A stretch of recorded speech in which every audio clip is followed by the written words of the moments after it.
Hi, I'm Dark Steel, and welcome back to another installment of Prepper Friday. Today's rant will be on the subject of making yourself valuable in your society. And remember to stick around till the end of the video for the Prepper Tip of the Week.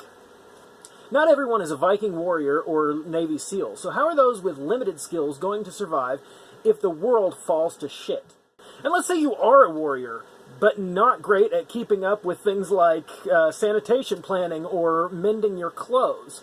How long are you actually planning on sloshing around in your last pair of underwear? For you to create a viable group, you'll have to understand the division of labor amongst your group, and remember to not to undervalue the less survival-based jobs. Now let's go over to the internet and see what they have to say. According to Quora.com, answering the question, what profession is the most important and useful to society, and why? According to this person, I believe it's relative to what is most needed in various and particular times, which is fair enough. This is good. So this is, as they said, this is a fairly long answer, and you can read a lot of this yourself, but I'm just going to kind of skim through, and we're just going to go from here. Garbage collector. No one likes to think very highly of the individuals, usually male, who collect their trash. As soon as it's out of sight, it's out of mind. And yet, without these men and women carrying on the task, the modern world would quite literally be buried in trash. Now, another part of this, though, is people need to learn how to reduce, reuse, recycle. Because here's the thing. Before I put anything in the trash, I think, is there another way to use this? I try to limit my trash to only things that have to go in there, and even at that, I mean, I'm not saying that I'm perfect about recycling or anything like that, but there are other ways to deal with certain things. Like I have, and I know this isn't available for everybody, but you can be doing something, I'm sure. We compost all of our vegetables, anything that our animals can eat, we give to our animals. We have pigs, we have dogs, so we give out all of that stuff, making sure that everybody's getting it. Also, we just try not to cook more than we're going to eat, and we try to make sure that none of that goes to waste. We also, I keep glass, because if it's still like in a bottle form or something like that, we're going to want it eventually, and I often end up using it. But if it's just like panes of glass or whatever, if you go to my my other channel, Dark Steel Knives, you can see me making a glass arrowhead. There's a lot of crafts I can do with it. A lot of plastic containers we reuse or repurpose. And we warm our houses with wood fires, so a lot of paper waste and cardboard and things like that end up going in there. Now, I'm going to also add in there that you need to be careful what you're burning, because don't burn plastics, don't burn things that have chemical treating or anything like that. So not all burnables should be burned. And I'm not even, this isn't even about tree hugging. This is just about, like I said, the garbage collector being a very important job. We can almost eliminate that job from our list by just taking measures to do better about our own waste. We don't need to be creating so much waste that you can't survive without a garbage collector. So anyway, you should definitely look into that, and we'll move on. Farmers. Farmers, of course, are on the list. In recent times, the majority of our food is grown by large corporate companies using expensive chemicals and pesticides. However, without those who care for our crops, or for the crops, and without traditional farmers, modern society would not be sustained. This is accurate. Without farmers, there's no food. So you need to consider farming as well. And maybe you're not a farmer. Maybe you have a black thumb and you just you destroy everything that you try to grow. We go back to the minimum viable population subject and the division of labor. You don't have to be good at everything. You need a lot of people who are good at one thing so that you can all take care of each other. Next is construction infrastructure workers. This one's pretty self-explanatory. No construction workers, no buildings. Congressmen and congresswomen, and again, this was in an earlier rant, I mentioned the importance of your government, and so congressmen and congresswomen, I mean, this is very modern times based, but you can equate this to government worker of whatever variety works for your group. Teacher. Teachers. Last but certainly not least, teachers, not university professors who are paid to research rather than teach, but actual elementary, middle school, and high school teachers. Teachers are responsible for challenging young minds and inspiring confused and lost students for for shaping the future of society. Couldn't agree more. Kudos for this author. And I'm gonna go ahead and while I'm still recording this, and I'm gonna have to sift through a lot of this later for editing, but I'll just go into this next one, which, by the way, I want to. This one is by Forbes, and this one is most and least meaningful occupations, and to the authors of this website, to the people who are putting this forward, Forbes.com. Nobody likes a slideshow. This is ridiculous. Just do a regular article. People need to read more anyway. Okay, so let's strap in for this one. Okay, you know what? I'm just gonna. Why? You know, I just complained about the slideshow aspect of this, and having that said, I realized that I am just putting you through the same bullshit that Forbes is putting me through, and I'll put the link below if you're really interested in clicking through this slideshow. But I've lost interest, so let's go back over here and have more of a discussion, shall we? Close out of that. That was frustrating, is what that was. The way down here at the bottom of this Quora was a great answer.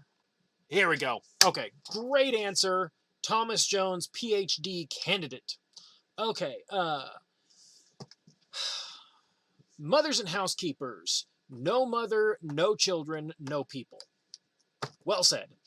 Farmers. No food, no people. Again, well said. Tool makers and engineers. No tools, no farming. Agreed. And in modern times, the blacksmith is not as highly valued as they used to be, but the blacksmith was a necessity for society for a long period of time. And I think we're going to go back to that, and that's why I've been training up on the skill myself. I'm not saying I'm brilliant at it, but I'm just saying that's one of the reasons why I've been training at it, is because we're going to need it, and if I can make a change, I'm going to try and do that myself. Okay, builders, no buildings, no towns, no specialization, no tools. So there you are. 5, waste disposal workers, no cleaners, no waste disposal, no viable towns. 6, scientists and engineers. No scientists and engineers, no advancements in technology and knowledge. 7, writers and entertainers. Now this one's I thought was interesting, and I've done a bit on this before. I've kind of talked about this before in other places, and that is that there's an undervalued idea of culture amongst a lot of preppers, because they're thinking, no, you don't need that stuff. We need to focus on just what we need. We need to focus on just necessities. But they're not valuing culture as a necessity. And here's a good explanation, very shortened form. Writers and entertainers and artists. No writers and entertainers and artists, no culture, no ideas, no culture, no reason to be in a large city. But I've delved into the subject a little bit more, and I did a post on in my kind of a blog format on my Patreon, and I've put that on there for my patrons to be able to see, and I'll get into that in a little bit. But it went in a little bit more depth on that one. And 8, leaders, no advancement, no unity, no civilization. Leaders are. This list is kind of, I mean, I don't think this list is in order of priority. I think this list is just a list, because to say one's more valuable than the other or anything like that, I feel is a skewed way of looking at things, because everybody's important. Everybody's got a role to play, unless you don't, and that's what this rant is about. make sure that you have a role to play in your society. Okay, let's go back over here now, shall we? Okay, I'm going to record this last section over here because my phone's been doing this ridiculous thing lately where it just will not record. It looks like it's recording and then it says media not saved, and I've tried deleting a bunch of stuff and restarting my phone and everything like that. So that's frustrating. Anyway, so the basic, this rant is basically about making yourself valuable, because maybe you're not a fighter, maybe you are, maybe you're disabled, maybe you rely on other people to take care of you, and that's fine. That doesn't mean that you're not valuable. That doesn't mean that you won't be able to participate as part of society or anything like that. And I know you already know this. I know that there's a lot going on to make sure that people feel that way now. But if you are relying on sympathy, that will not carry you very far, because in a survival situation, it's essentially eat or be eaten. It's people are going to look for what weight they can cut out, and if you are the dead weight in your group, you will be cut out, and that sucks. But we're talking survival here. We're not talking friendly. We're not talking certain rights and everything that we've all come to expect. We are talking legitimate, what needs to be done. So if you can't physically do much for your group, that's fine. Figure out a way that you can be of intellectual importance. Figure out a way that you can solidify your role in your society, because you are going to find that your group will sooner or later raise the question about each and every one of their members. Why is that person here? You raise that question first about yourself. Why am I here? What is my purpose? Figure it out. Have that answer ready, because if they come up with an answer for you, it won't be the answer you like. So, and now, as promised, I think we'll go over to the prepper tip of the week, and hope you enjoy. So our prepper tip of the day is that you should train up in melee weapons, not just guns. Because I know a lot of preppers will say guns are better, don't bring a knife to a gunfight, yada yada yada, blah blah blah. You don't always have access to a gun, and even if you do, you might have a limited supply of ammo. Even if you're packing your own ammo, even if you're capable of restocking and replenishing that ammo, supplies might run low, supplies might run completely out.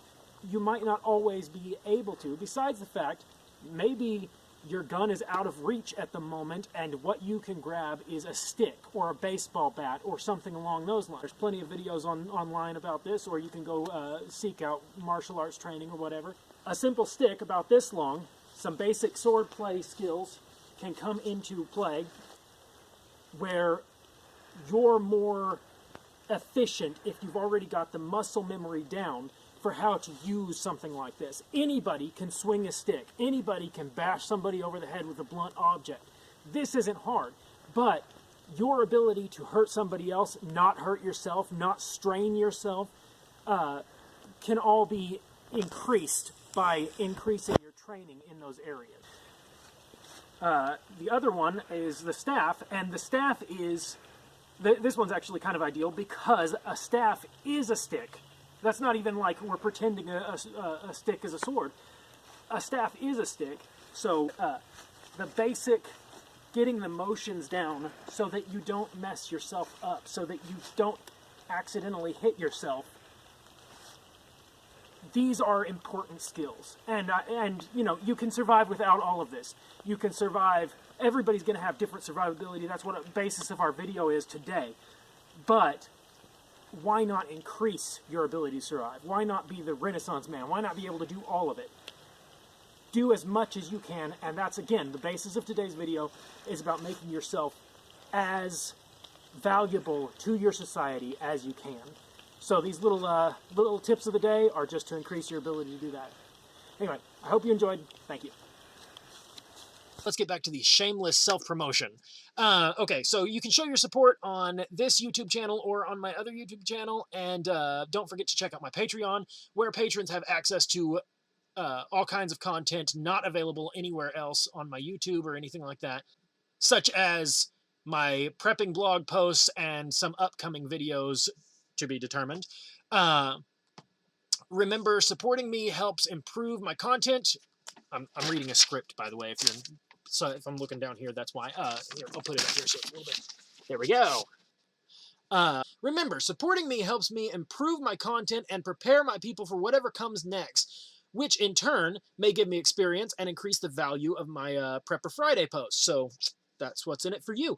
The easiest way to support my work costs you nothing but time. Follow the link down below to the Dark Steel Knives channel and hit that subscribe button and sit back and watch a few videos. You never know, you might even enjoy some of them. Don't get your hopes up. Thank you for watching, and see you next week. Why do I lie? I'm not going to see you. That's not how YouTube works.